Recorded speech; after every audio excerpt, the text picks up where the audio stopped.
Welcome to episode 45 of the Princeton Podcast, produced by the podcast production team at HG Media, providing audio and video production services here in Princeton since 1999. In this episode, our Princeton Podcast host, Mayor Mark Freda, welcomed Liliana Morenilla, the founder and current board chairman of Princeton Mobile Food Pantry. Liliana discusses how she started Princeton Mobile Food Pantry, their current activities and goals, and the necessity of donations and volunteers to meet their demand.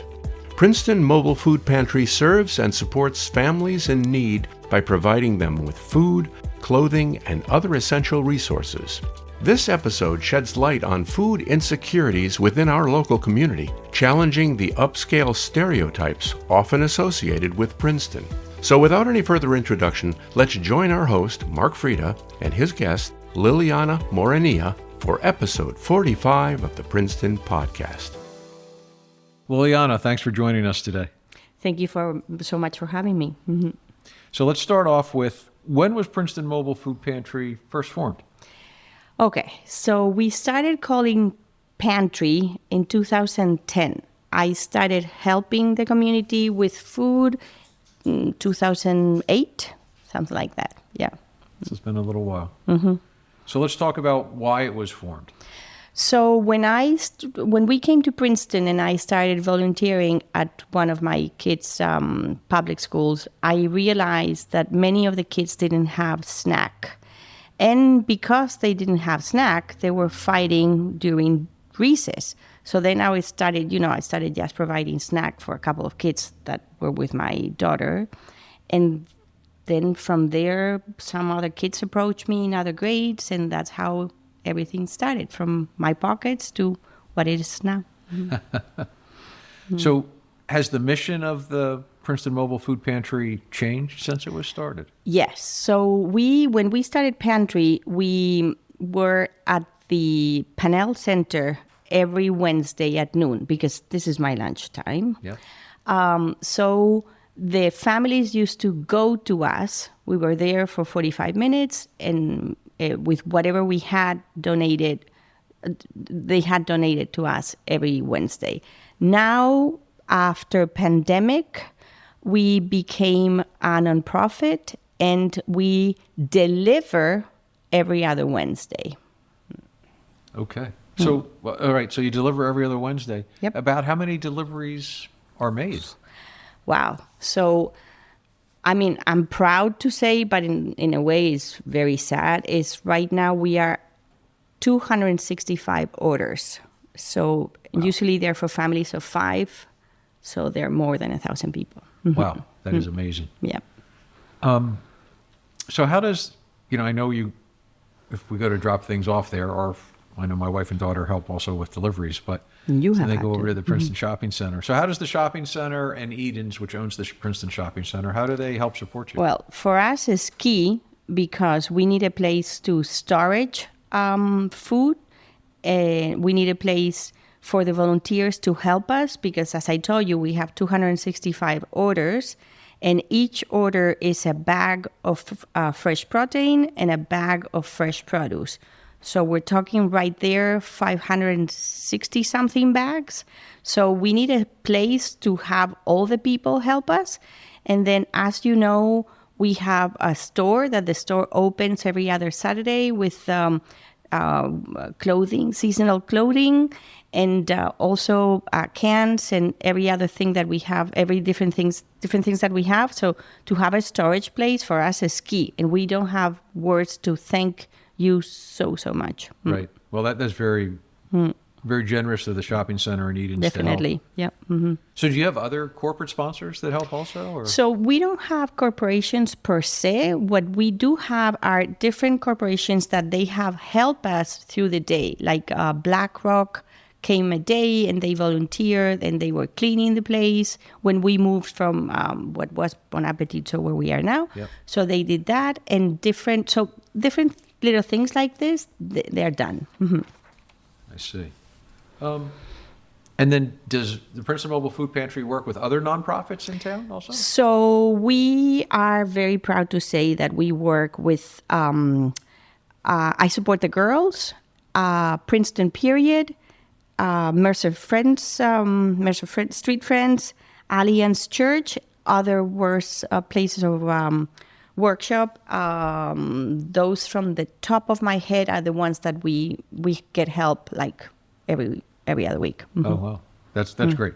Yep. Mm-hmm. So I assume that you rely a lot on volunteers. Do you have a lot of volunteers? It's a production.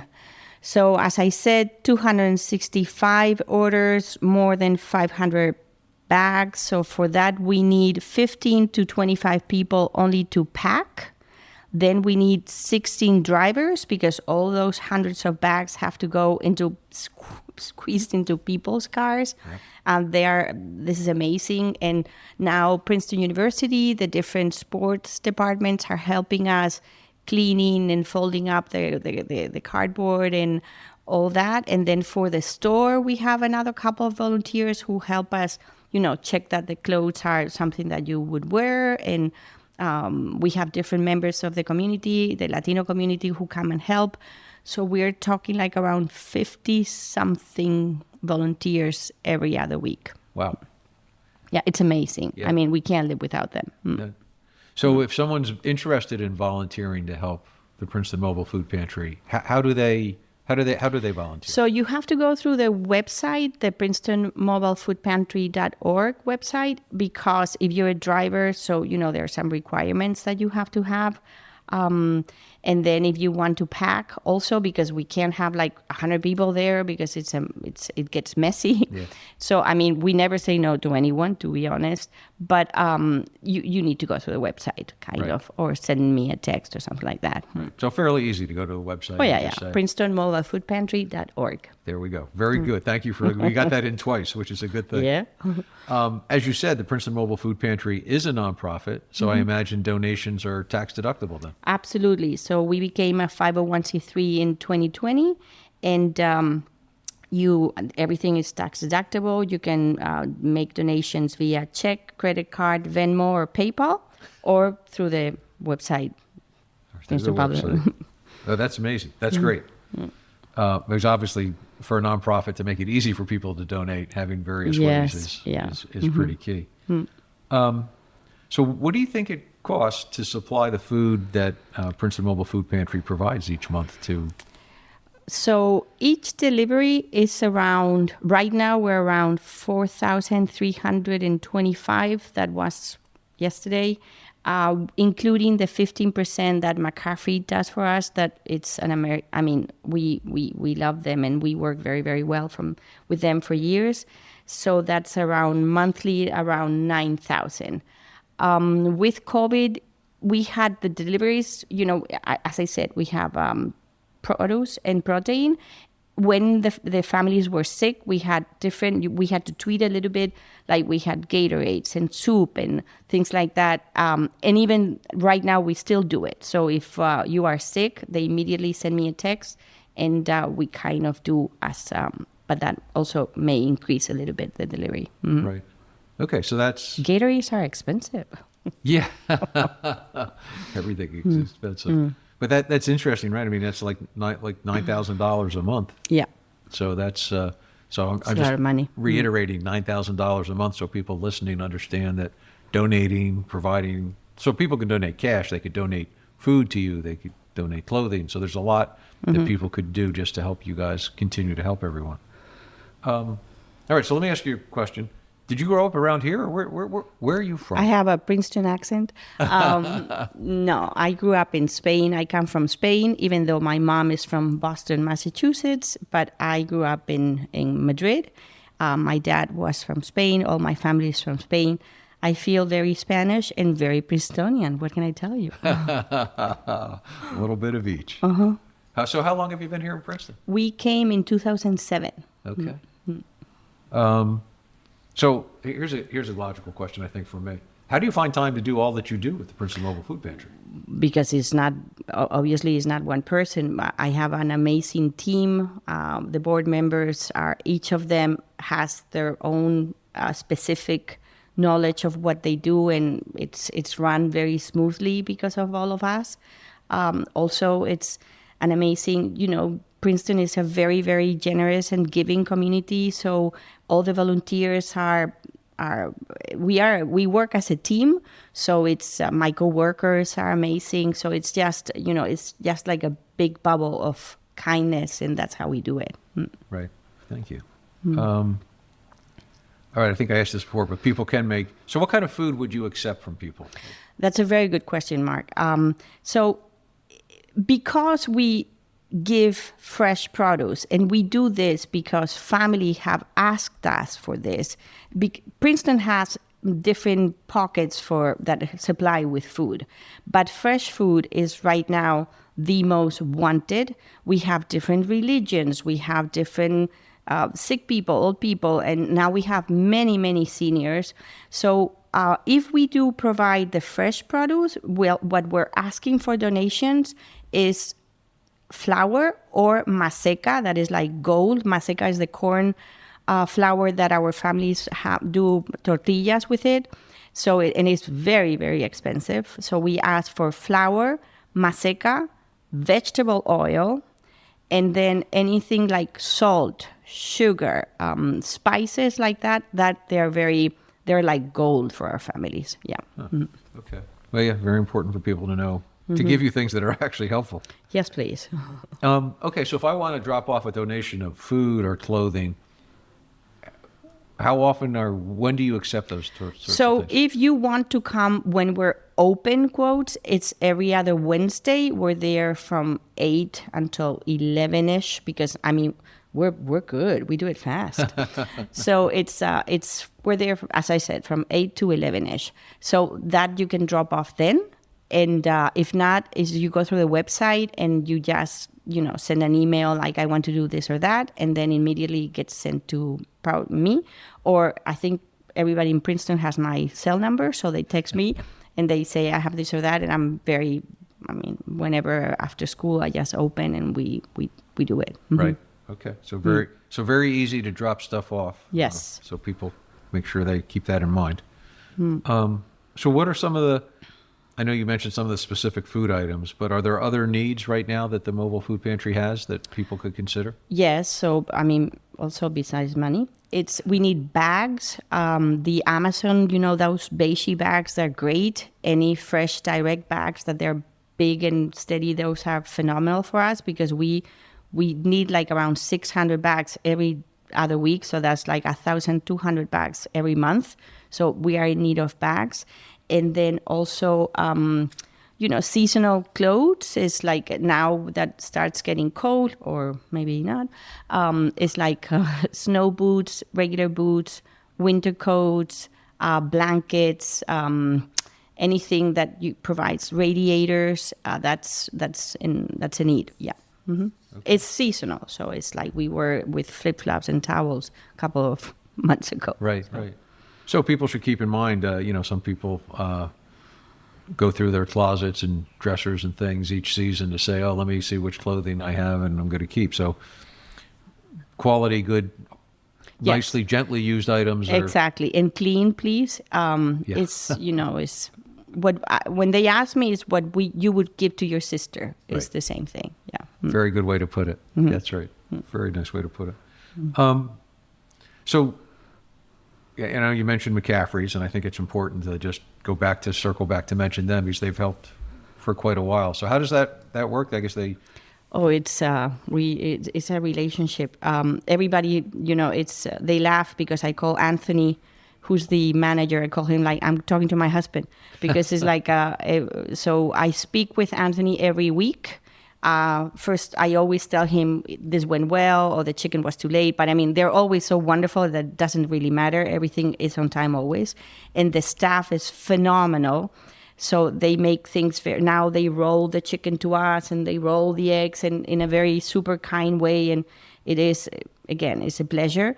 So I usually text Anthony the Friday before we deliver on the Wednesday. And I ask him like, okay, so we are going to be 265 or 267, or it has to go to the kind, we try to not to, to have the amount that we need. So I tell him all the eggs and the chicken and the milk and bananas. That's what we do every time.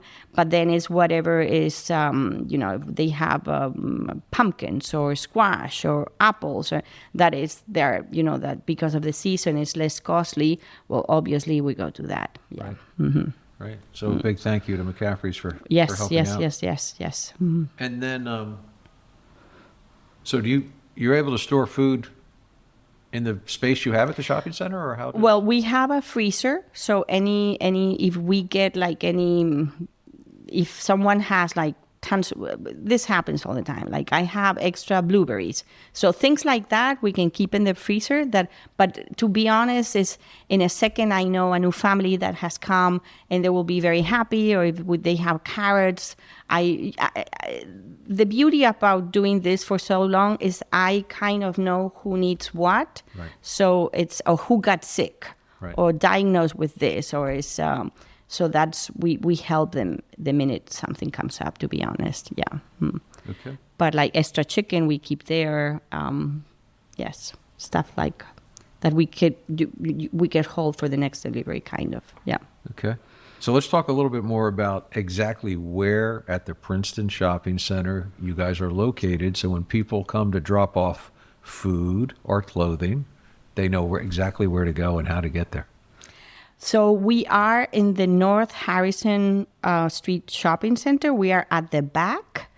We are between Rita's and the pediatric group, as everybody knows, the former liquor store. And it's a beautiful place that I just can't keep thanking you, because we just couldn't do it without them. Right. Okay. So, and with the construction at the shopping center, just so people realize, you could go in either entrance, it doesn't matter, but you need to go around McCaffrey's, and like you said, go around the backside, go down past Ace Hardware and the paint store, and like you said, right next to Rita's and the doctor's office there. Just important so people understand. Yes, please. To keep going far enough, you're kind of close to where the construction fences are, but you can get to your location without a problem. Very easy. There's always a place to park. So yeah. Plenty of parking at the shopping center. So what's on the horizon coming, in the future for the Princeton Mobile Food Pantry? I have many ideas. As my father used to say, okay, Lil, how much is this going to cost me? So there are two things that I'm really, just also, Mark, I wanted to let you know, is when we have store every third Saturday of the month that we open around noon to 1-ish, 2-ish, it depends when people are gone. We have what we call a pop-up clinic. So there, Dr. Shipopai brought lots of her residents to help us fill out the forms for New Jersey Family Care. We have other members of the community who have helped us fill out the free and reduced forms. So there are different, as I said, because Princeton is Princeton, and it's pretty wonderful. So there are many people who help with the different needs that we have, flu clinics for now that the pre-K, when you have children in pre-K, they have to be by law vaccinated with flu. So we try to give them a little hint of hygiene and stuff why is it important to read your temperature and how to do it and so on and so forth. So when we do this, and of course I lost my train of thought. So when you're open every third Saturday, in addition to the store, you have clinics and you have other things that... Yeah, so what I want to do, now I know. So it's what my dream would be to have some sort of, if we could do tutoring for the elementary kids or the middle school and high school kids, if some sort of a volunteer tutoring, that would be phenomenal. I'm also aiming for a summer camp, but the board will have green hair every time I say these things. But there's so much to do. But right now is the tutoring and the summer camp. I really would like to give it a push, but let's see when. Right. But I think one of the important points here in everything you're saying is that people need to realize that, you can't stereotype Princeton, the population in Princeton. If you talk to people from other parts of the state or the country, everybody thinks, well, if you live in Princeton, you must have an awful lot of wealth and you're well off. And for many of our residents, that's not the case. Yeah. We have a a significant population that needs help every day. Yes, I work for the public schools, and it's between 12 and 14%, they're free or reduced. So, it's level of poverty. I call it the undercover Princeton. And it's very important for Princeton to have families like our families. They are the ones who do landscaping, the ones who do the cleaning, the ones that they provide to an everyday dishwashing, this and that. They provide to an everyday kind of to support Princeton as it is. So they're important people here, and they need us, and they're a big part of Princeton, that's for sure. Yeah, and it's a good point to make, and thank you for making it, because I think Princeton historically has always had a good mix of different people, different backgrounds, different levels of incomes and everything in the town.